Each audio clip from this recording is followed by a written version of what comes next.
창세기 35장 16절부터 18절 말씀을 함께 읽도록 하겠습니다. 함께 읽습니다. 시작. 그들이 베델에서 길을 떠나 에브라스에 이르기까지 얼마간 거리를 돌고시며 라헬이 해산하게 되어 심히 고생하여 그가 산할 즈음에 산파가 그에게 이르되 두려워하지 말라. 지금 내가 또 등남하느니라 하며 그가 죽게 되어 그의 혼이 떠나려 할 때에 아들의 이름을 베논이라 불렀으나 그의 아버지는 그를 베냐민이라 불렀더라. 아멘. 할렐루야. 그래 인사합시다. 주의 이름으로 사랑합니다. 은혜 받읍시다. 많이 받읍시다. 충만하게 받읍시다. 할렐루야. 야곱의 이야기죠. 야곱의 이야기는 많죠. 쌍둥이로 태어난 것도 있고요. 둘째로 태어나죠. 쌍둥이로 태어나는데 형이 에서고 둘째가 야곱이죠. 팥죽한 그릇으로 형의 장자의 명분을 야곱이 사게 됩니다. 그리고 아버지를 속여서 장자에게 주는 축복의 기도를 야곱이 받아버리죠. 형의 분노를 사게 되고 야곱은 형을 피해서 바단 아람이라고 하는 에사우촌 라반이 사는 곳으로 도망을 치게 됩니다. 거기서부터 이제 야곱 인생의 고난이 시작이 되는 거죠. 그러나 그 바단 아람에서 에사우촌 라반의 집에서 야곱은 성공을 하게 되죠. 자기가 사랑하는 아내 라헬을 얻게 되고 또 에사우촌 라반의 뜻으로 언니 레아도 얻게 되고 또 비라 실바 4명의 아내를 두게 되죠. 때가 되어서 이제 그가 다시 고향으로 돌아올 때는 약복강에서 형 에서의 마음을 녹여주시라고 하나님께 밤새도록 기도하게 되고 에서의 마음이 녹아서 형제가 분노 가운데 만나게 되는 것이 아니라 형제의 그 옛날의 그 모습으로 사람 가운데 만나게 되는 그런 역사를 또 얻게 되죠. 그러나 더 중요한 것은 아버지 이삭의 믿음의 계보를 결국은 야곱이 있게 되죠. 그러니까 아버지 재산을 물려받은 것이 아니고 아버지의 믿음을 물려받은 거죠. 그러니까 부모님의 믿음을 물려받아서 그 믿음의 대를 이어가는 것은 에서가 아니고 야곱이었죠. 자, 이런 야곱, 왜 야곱은 이렇게 믿음의 유산을 물려받고 그걸 물려받고 싶었고 결국은 물려받았고 그리고 우리는 에서를 아브라함, 이삭, 에서 이렇게 말하지 않고 아브라함, 이삭, 야곱이라고 말하는가? 이유가 있죠. 오늘 본문은 야곱이 그렇게 사랑했던 첫눈에 반했죠. 라헬에게. 그래서 라헬을 끝까지 사랑을 하죠. 그런데 이 라헬이 두 번째 아이를 낳다가 낭산이죠. 요즘 같으면 뭐 산부인과에서도 이런 것 때문에 죽을 일은 없죠. 그러나 옛날에는 낭산으로 아이를 낳다가 많이 죽었죠. 많이 죽었어요. 그러나 결국 라헬도 낭산 끝에 죽게 됩니다. 그러니까 라헬은 그나마도 아기를 늦게 낳죠. 12번째 아들 베냐민이죠. 베냐민 막내 아들. 이 베냐민을 낳다가 라헬이 죽는 거예요. 오늘 본문이 그렇죠. 난산 끝에 죽게 됩니다. 그럴 때 이 어머니가 라헬이 죽으면서 아이를 낳고 엄마가 죽는 거예요. 저도 한번 물려보지 못하고 엄마가 죽는 거예요. 그러니 엄마 없이 그 아들을 생각하니 참 슬프기 그지없어요. 이 아들이 불쌍하기 그지없어. 자기도 불쌍하죠. 그래서 이름을 베노니 이렇게 이름을 부르면서 죽어요. 라헬이 베노니 슬픔의 아들이다. 참 이 아들은 슬프다. 이 이야기를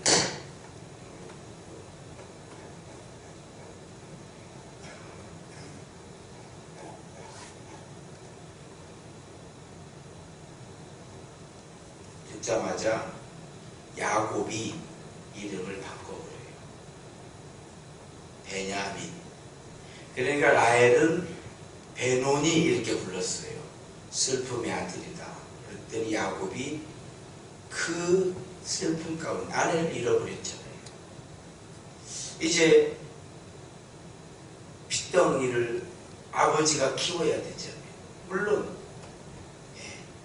다른 부인들이 있죠.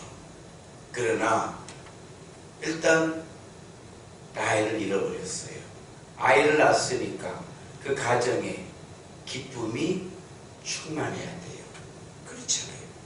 그것도 아들을 낳았어요. 잔치를 벌여야 돼요. 근데 지금 이 가정은 뭘 해야 돼요? 장례식을 치러야 돼요. 장례식을 치러야 돼요. 슬픔의 아들이 맞아요. 그런데 야곱은 라헬이 베노니라고 부를 때 즉시 이름을 바꿔버려요. 베냐민으로. 오른손의 아들이라는 거예요. 성경에서 오른손이라고 하는 건 그 의미를 가지고 있죠. 탁월하다. 탁월하다. 능력이 있다. 이게 오른손이에요. 그러면 누구의 오른손의 아들이냐 이 말이에요. 이 베냐민이. 말할 필요도 없어요. 이 아들은 하나님께서 오른손으로 잡고 있는, 그러기 때문에 탁월한 아들이 된다는 거예요. 능력의 아들이 된다는 거예요. 슬픔의 아들이 아니라는 거예요. 이름 중요한 거예요. 이름 중요해요. 근데 단순히 이름을 잘 지었느냐 이 이야기가 아니에요. 따라합시다. 믿음은 해석입니다. 자, 라헬은 그렇게 해석을 한 거예요. 슬픔의 아들이라고. 우리가 생각할 때 맞아요. 라헬 해석이. 그런데 야곱은 바로 바꿔버리는 거예요. 오른손의 아들이라고 해석을 해버리는 거예요.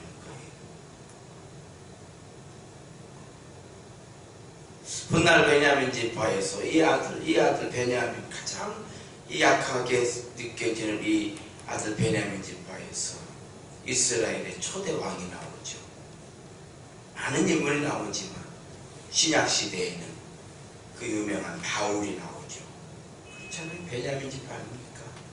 그리고 12지파 중에서 10지파가 북왕국 사마리아를 수도로 삼고 이방인과 섞여서 하나님을 떠나버리는, 지파라고 부를 수도 없는, 지파의 흔적을 찾을 수도 없게 되었을 때에 다윗의 왕조를 따라가는 유일한 두 지파, 유다 지파, 베냐민 지파가 되는 거예요. 야곱이, 아버지 야곱이 그렇게 해석을 하는 거예요. 야곱은 우연하게 믿음의 대를 잇는 게 아니에요. 그는 항상 하나님의 관점에서 세상을 바라봤던 거예요. 고난의 때에도 역경의 때에도 아이고 이러다 죽겠구나 이게 아니에요. 여기에 하나님의 뜻이 계신다. 믿음의 사람들은 같은 상황을 놓고 해석을 다르게 한다는 걸 알아야 돼요. 해석을 다르게. 그러니까 그가 어떻게 해석하느냐를 보면 그가 믿음의 사람인가, 그냥 교회를 다니는데 세상 사람과 조금도 다를 것이 없는가, 다른가, 그 해석에 달려 있다는 걸 알아야 돼요.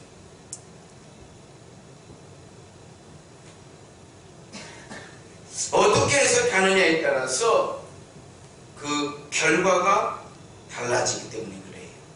날 때부터 소경된 사람이 예수님 앞에 나타나게 돼요. 제자들은 이 사람이 태어날 때부터 소경이 된 것은 본인의 죄 때문에 소경이 되었던지 아니면 부모의 죄 때문에 소경이 되었을 것이다. 둘 중에 하나다. 본인의 죄냐 부모의 죄냐 이렇게 생각을 하고 물었어요. 예수님, 이건 누구의 죄입니까?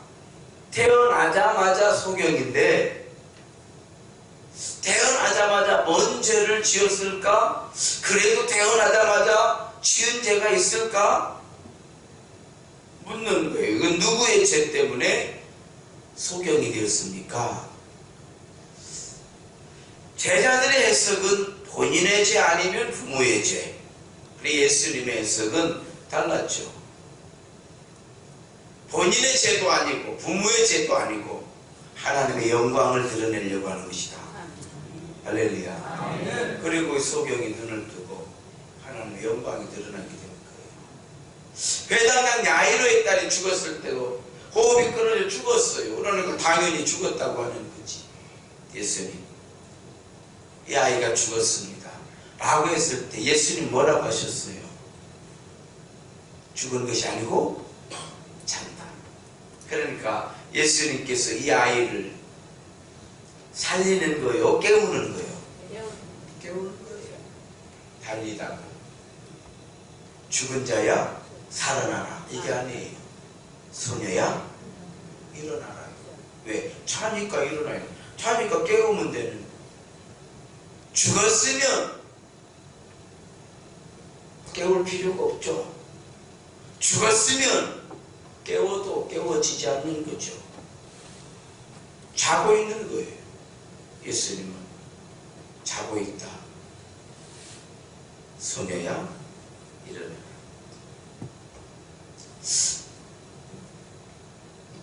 제가 군대를 막 제대하고 서울의 도림동에서 생활을 한 적이 있는데요. 도림교회를 한번 갔어요. 도림교회를. 교회가 굉장히 크더라고요. 그런데 예배를 드리는 주일 낮 예배 11시 예배를 드리는데 교회가 완전히 초상집 분위기로 예배를 드리고 있는 거예요. 기도하면서 목사님도 울고 성도들도 울고 총 갔는데 난리가 나는 거예요. 교회가. 이 교회 뭐 때문에 이러는가 그러니까. 여름 수련회를 간 거예요. 죽어도 한 아이가 물에 빠져 죽은 거예요. 그러니 교회가 난리가 난 거예요. 그런데 목사님이 기도를 하는데 제 기억이에요. 이 설교를 준비하면서 그때 기억이 나는 거예요. 목사님이 감사 기도를 하더라고요. 뭔 감사 기도를 하는가 보니까 그 아이의 부모님에 대한 감사 기도를 하고 설교를 하시는데 그 아이의 부모님이 오히려 교회에 감사하다. 이 일로 교회에 어려움이 없기를 바란다. 뭐 이런 취지의 그런 설교를, 그런 이야기를 했다는 거예요. 그래서 그렇게 장례를 치는 거예요. 그래도 어찌됐든 한 아이가 수련회 때 죽었잖아요. 자, 여러분. 제가 그 사건에 대해서는 저는 몰라요. 처음 가본 거예요, 그냥. 그런데 그런 예배를 드리는. 그런데 그 부모가 그렇게 감사를 했다는. 이 교회가 조용한 거예요. 슬픔은 있지만, 얼마 전에 전주에 올 가을에 모 교회에서 나이 드신 분들 야유회를 했어요. 목사님한테 제가 들었어요. 90세가 다 됐다는 거예요. 사별한 지 5년인가 됐대요. 혼자 계시는데 약간 중풍도 있고 치매도 있더라는 거예요. 목사님 앞에서 밥을 먹어서 이렇게 이야기를 해보니까 말도 어눌하고, 그런데 그 교회에 온 지 6개월 됐다는 거예요. 그러니까 교회를 처음 와본 거예요. 6개월 됐어. 혼자 살아. 자식들이 다 경기도권에 살고 있더라는 거예요. 그런데 이제 노인들을 모시고 가는 거니까 공원 같은 데를 갔답니다. 그래서 1시간 자유시간을 드렸대요. 근데 안 보이는 거예요, 이분이. 그래서 그분을 찾느라고 난리가 났는데, 나중에 보니까 물 깊이가 50cm도 안 되는 거기에서 쓰러져 돌아가셨더라는 거예요. 그러나 물에 빠져 돌아가신 것이 아니라 심장마비로 돌아가신 게, 연세가 많으시니까, 추운 날씨도 아니에요. 가을이니까. 그래서 제가 물었어요. 어떻게 장례식을 어떻게 치렀습니까? 장례를 치러달라고 장례를 치렀는데 2시간 동안 욕을, 2시간 동안 욕을 실컷 얻어먹었다. 자식들이 와가지고 막 저한테 얘기를 해줘. 큰 교회, 큰 교회. 그래, 유로비로 그래도 어찌됐든 교회에서 가서 그랬으니까 500만 원을 장례비로 드렸답니다. 그랬더니 우리 아버지 목숨값이 500만 원이라고. 해석을 그 목숨값으로 드린 게 아니에요. 뭔 얘기인지 아시겠죠? 자, 해석을 어떻게 하느냐에 따라서. 수련회 가서 아들이 죽었는데 이 일로 교회에 어려움이 없기를 바랍니다. 오히려 여러 가지 감사의 조건을 드리고 교회에 헌금을 했더라고요. 목사님들이 기도를 하는 거예요. 굉장히 충격을 받고, 야, 이런 분도 있고, 이렇게 해석하는 분도 있구나. 그런 일이 많아요, 교회에. 그런데 어느 목사님이 간증을 해놨어. 제4회 전 교인 수련회를 했답니다. 그런데 소년부니까 초등학생이죠. 초등학생 아이가 사고로 그만 죽어버린 거예요. 교회가 난리가 난 거예요. 그런데 이 아버지가 장례식 때 5가지 감사를 드렸다는 거예요. 첫 번째가 모태신자로 태어나서 유아세례 교인으로 자라게 해주신 것 감사드립니다. 두 번째가 이름이 민홍이라고 적혀 있어요. 세상 죄악에 오염되기 전에 순결한 영혼을 가지고 있을 때 하나님 불러주신 것을 감사드립니다. 세 번째가 교통사고가 아니고 하나님의 말씀을 배우는 수련회 때 수련회장에서 하나님의 부르심을 받았으니 감사합니다. 민홍이 빈자리가 당장은 커 보이겠지만 하나님께서는 반드시 당신의 은혜로 채워주실 줄을 믿습니다. 그 빈자리가 얼마나 크겠어요. 부모의 마음, 그 가정에, 그 교회에. 그렇잖아요. 반드시 하나님의 은혜로 이 빈자리를 채워주실 줄을 믿습니다. 5번째, 교우들이 보여주신 따뜻한 사랑에 감사드립니다. 교회에 큰 어려움이 있을 수밖에 없는 그런 상황에 오히려 교회가 어떻게 돼요? 은혜가 되더라는 거예요. 같은 사고지만, 같은 일이지만, 같은 상황이지만 해석에 따라서 우리 아버지 목숨값이 500만 원이냐? 교회가 죽였으니까 뭘 교회가 죽이기는, 그래, 그렇잖아요. 교회가 살려내라. 그래서 뭐 이야기 다 못해요. 해석을 어떻게 하느냐에 따라서 이렇게 상황이 달라지는 거예요. 저도 고난받고 있으면 저희 어머니가 늘 그러시는 거예요. 야, 그것도 하나님이 쓰시려고 그런 고난도 주시는 것이다. 또 이렇게 고난받고 있으면 다 하나님이 다 주의 종으로 쓰시려면 그런 고난이 필요한 것이다. 또 고난받고 있으면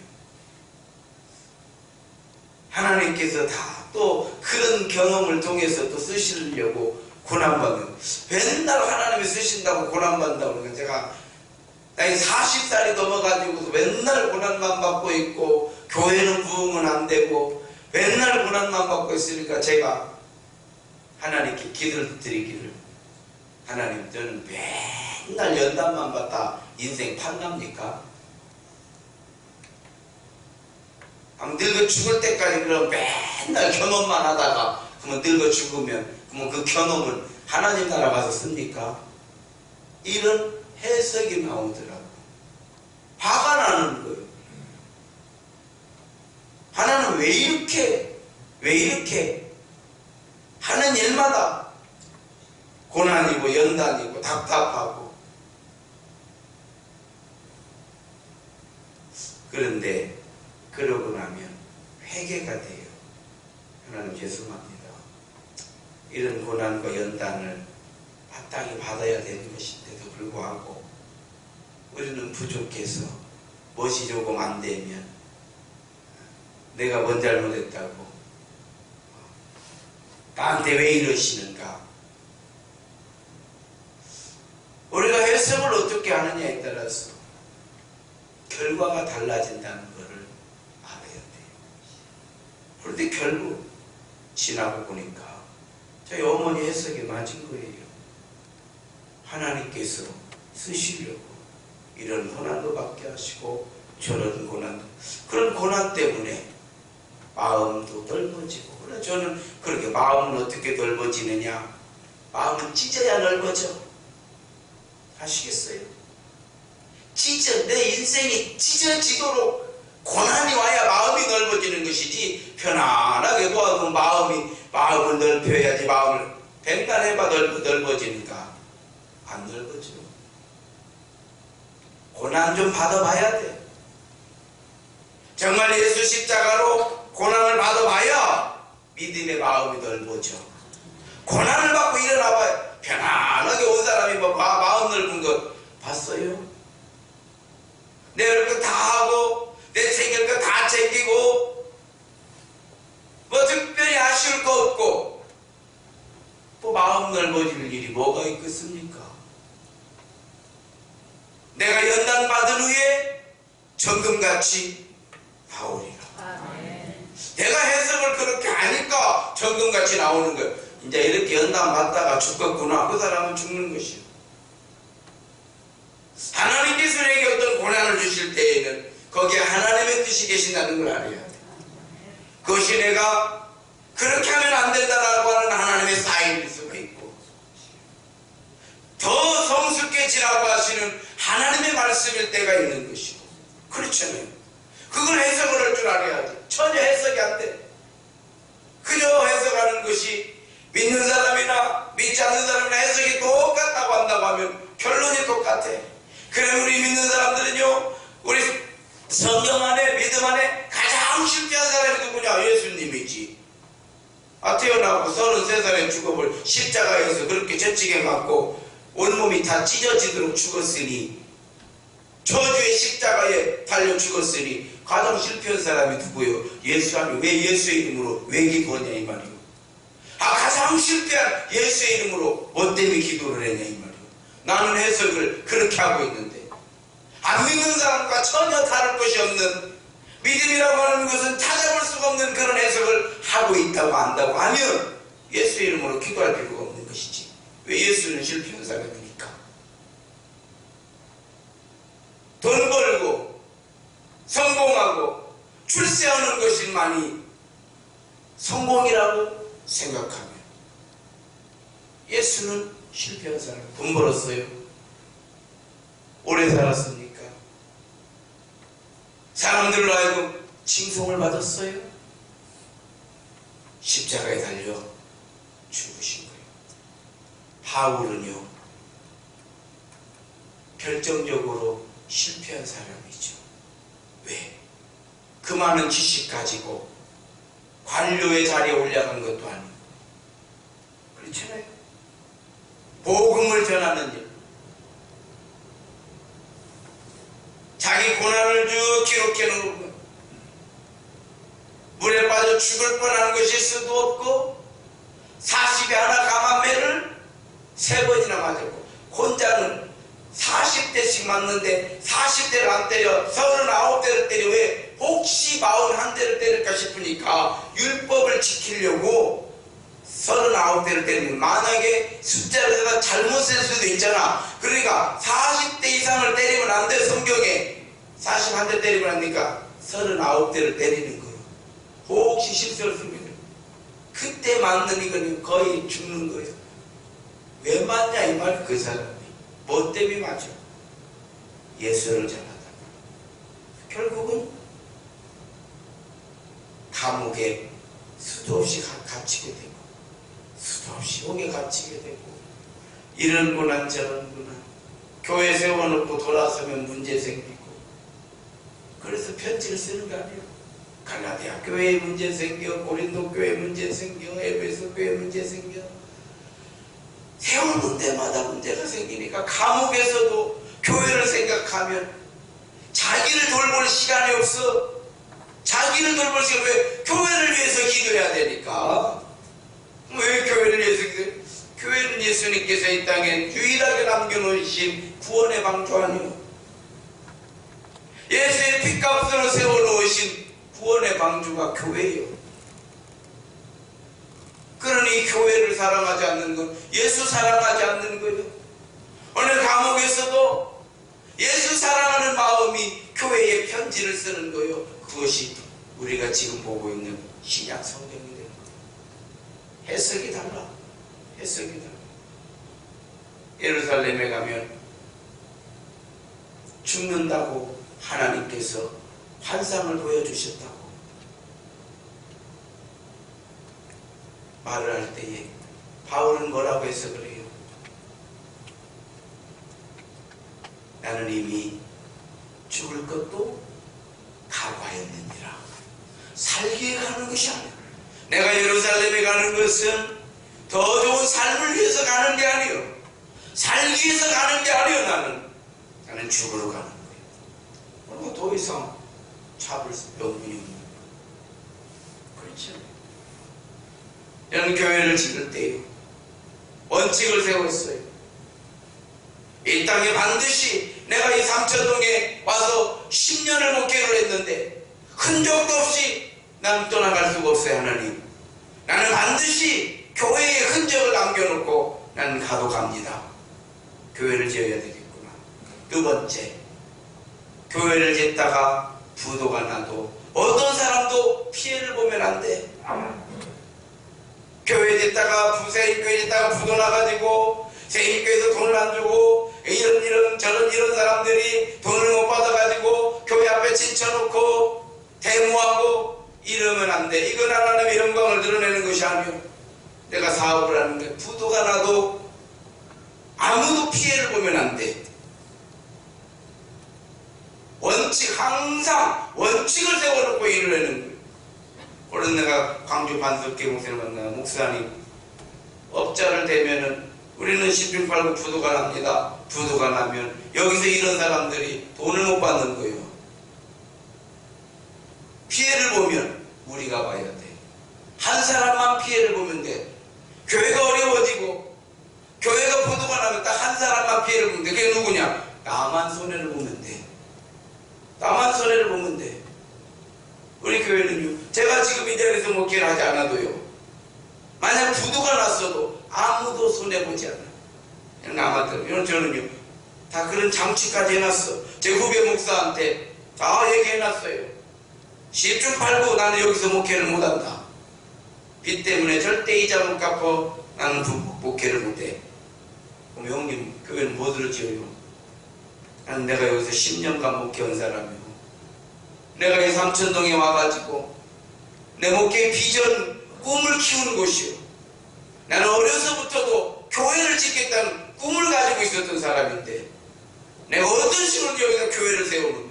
누군가는 와서 목회를 할 거 아니요? 이렇게 세우는 여기 와서 교회 어디고 갖고 원룸을 만들 곳이요. 상가도 못 만들어. 절대 이 건물 갖고는 교회밖에는 못 얻는 거야. 교회를 지어놓은 거는요, 교회밖에 못 얻는다는 걸 안 했대.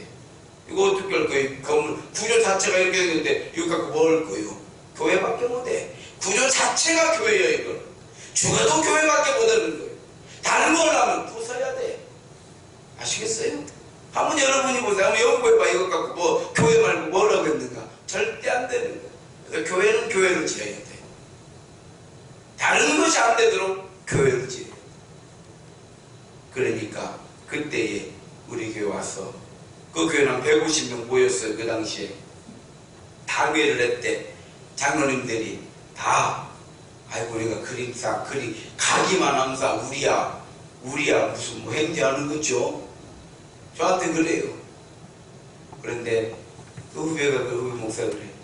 먼저 목사님이 해보고 도저히 안 되면 그때 그래 장로님들하고 상의를 했대. 그래서 그럼 조진현 목사가 나가면은 우리가 얼마나 더 좀 챙겨드려야 되지 않느냐. 저한테 그 얘기를. 나는 10원도 챙길 거 없다. 나에 대해서는 일체 얘기할 것이 없어.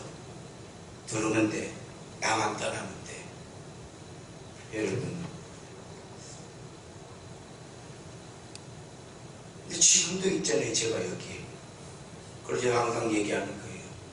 아직도 제가 여기서 설교하고 있는 것 자체가 기적이요. 하나님 은혜요. 우리는 어떻게 해석을 하느냐에 따라서 그 해석대로 하나님이 역사하시는 것을 믿으시기 바랍니다. 소위 세상 출세와 성공에 대한 언급을 할 때에 그 해석이 세속적인 해석, 예를 들어서 돈 벌었으면 복 받은 것이다. 과연 그런가요? 돈 벌었으면 복 받은 거예요? 승진했으면 복 받은 거예요? 과연 그래요? 승진했으면, 그러면 승진한 사람은 다 복 받았네? 오래 살았으면 복 받은 것이다. 과연 그런가요? 오래 살았으면 다 복을 받은 것인가요? 우리는 그렇게 해석을 하면 안 돼요. 교회가 성도가 많아졌으니까 복 받은 것이다. 과연 그런가요? 해석이 달라져야 돼요. 내가 어떻게 살았고, 내가 살던 공간이 어떻게 되었고, 나는 어떤 위치에서 한평생을 살았고, 돈을 하나님처럼 모시고, 머리에 이거 쥐고, 머리에 이거 등에 짊어지고, 돈에 허리가 꼬부라진 채 돈 하면서 사는 인생을 과연 우리는 예수의 이름으로 성공했다고 평가를 내려줘야 되는 것인가? 한국교회가 왜 개독교가, 사람들이 개독교 그러죠. 뭐 때문에 개독교가 됐을까요? 우리는 해석을 세상 사람들하고 똑같이 하니까. 다를 게 없어. 그러니까 아이고 저 사람들은 교회 가서 복만 빌고 있는가 보구나 이렇게 생각해. 돈만 벌으면 장땡이다 이렇게 해석하면 곤란하다 이 말이에요. 말씀드린 것처럼 우리가 그렇게 해석하는 순간 가장 실패한 사람은 예수님이고 두 번째 실패한 사람은 바울이에요. 우리가 그렇게 해석하기 때문에 많은 사람들이 성공처럼 보이는 실패의 길을 가고 있는 거예요. 그건 성공이 아니요. 저는 목회를 하면서도요, 교인이 1000명이면 성공을 하고 2000명이면 더 많이 성공을 한 것이고 3000명이면 더 많이 한 사람들이 그래. 아이 그냥 목사님도 그런 때가 오죠. 나는 그때를 기다리지 않아요. 여러분, 천명의 때를 기다리고 있는 것이 아니요 하나님의 때를 기다리는 것이지, 이 천명의 때를 기다리는 것이 아니요 하나님의 때를 기다리는 거요. 하나님의 은혜를 기다리는 것이고, 내가 언제까지나 이 복음을 바로 그나마도 조금이라도 복음같이 전할 수 있는 그런 나를 바라보고 있는 거예요. 그런 부분에서 부족하니까 부족한 것을 느끼게 되고, 그런 부분에서 늘 연약하니까 하나님께 기도하는 것이지, 하나님이 채워주신 은혜는요 말로 다 할 수가 없어요. 우리 교회에 채워주신 하나님의 은혜는 말할 필요가 뭐가 있어요. 제가 목회를 하는데 우리 장로님들이 태클을 걸기를요, 권사님들이 태클을 걸기를요. 참 세상에 우리 세임교회에서 목회하는 것 같이 행복한 교회가 없어요. 더 뭘 바래요? 더 뭘 바래요? 바랄 게 없어. 바랄 게 뭘 어떻게 바라라는 거예요. 우리 부교육자들도 다 이렇게 일하지만, 여러분 우리 교회 많은데 어디 가서 못 찾아. 나는 자신 없는 사람이고, 이만큼 사랑받고, 이만큼 인정받고, 이만큼 존중받고, 어느 교회 가서 그렇게 할 거예요? 못해. 그럼 왜 그렇게 되느냐? 난 고생을 많이 해서 그래. 제가 참 고생 많이 했어요. 부교역자 때 정말 목사로 일평생을 사는데 참 끼니 갈망을 못하게 줘. 제대로 사례를 받아보지 못해. 가난하면 가난해서, 서울에 있을 때도 돈을 안 주더구만. 참, 교인이 1000명이어도요 사례를 돈 90만원 주니까요 1년 살으니까 딱 1000만원 빚지더라고요. 1년 살으니까 1000만원 빚죠. 애들 4명, 애들 2명 데리고 내 식구가 6평에서 사는 거예요. 6평에서 양복 입고 넥타이 차고 나가니까 무슨 호텔에서 나온지 알아?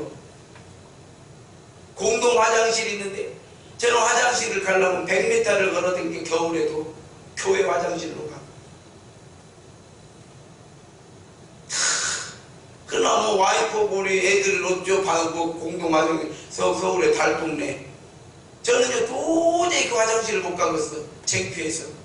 그럼 화장실 가려면 교회까지 내리막길로 100m를 내려갔다가 100m 올라와야 해요. 100m도 더 돼. 100m도. 어찌 고생을 안 해요.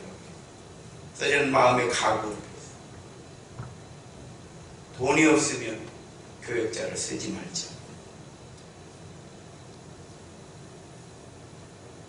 돈이 없으면, 저는요 우리 이렇게 동문들 모여도요 어디 가서 얼마 후원해줘. 저한테 걸리면 작살나.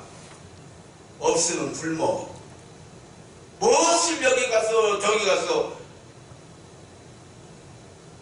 우리가 조금 적을 덜 먹으면 되는 것이고, 우리가 조금 저렴한 걸 먹으면 되는 것이지. 그렇잖아요. 인생 사는 것이 다를 게 뭐가 있어. 어느 목사님이 저한테 그러세요. 야, 나 25만원짜리 점심 먹고 왔어야. 서울에 어느 호텔에 가서, 호텔에서 뭐 이렇게 모이면서 갔더니 점심 먹기 25만원이에요. 깜짝 놀랐어요. 그럼 25만원짜리 어떻게 나오더냐? 똑같아. 전주 비빔밥이나. 뭐 때문에 25만원이라? 그냥 호텔이니까 25만원이란다. 참나. 그러는 참나. 그냥 호텔이니까 25만원이야. 그냥 갈비탕이요. 엊그제 누가 전화해. 무슨 호텔 뭐 좀 알아봐줘. 아침 식사 걸면 아침에 7만원이라네. 뭐 도대체 아침에 뭘 주는데 7만원이? 그냥 된장국. 주긴 뭘 줘? 줄 게 없는 거예요. 나루째 가보세요. 먹을 게 뭐 있는가? 먹을 게 뭐 있는가 안 보시라 이 말이에요. 그저 그런 거예요. 그냥 그저 그런 거, 특별한 게 하나도 없어. 배스럽게 찾아봐도 음식 종류가 널어져 있는 것이지 별식은 없어. 여러분 따라합시다. 믿음은 해석이다. 내가 어떻게 해석하느냐에 따라서 연단 받은 후에 정금같이 나오리라. 이게 해석인 거예요. 제가 해석을 해놓는 거예요. 아시겠어요? 예수님을 사랑하는 것은 교회를 사랑하는 것이다. 이건 해석이요. 2016년은 우리가 조금 더 부족하고 연약하지만 조금 더 복음의 사람이 되시기를 주의 이름으로 축원합니다. 2016년에는 조금 더 예수님을 사랑하는 우리 세임교회 성도들이 되시기를 주의 이름으로 축원합니다.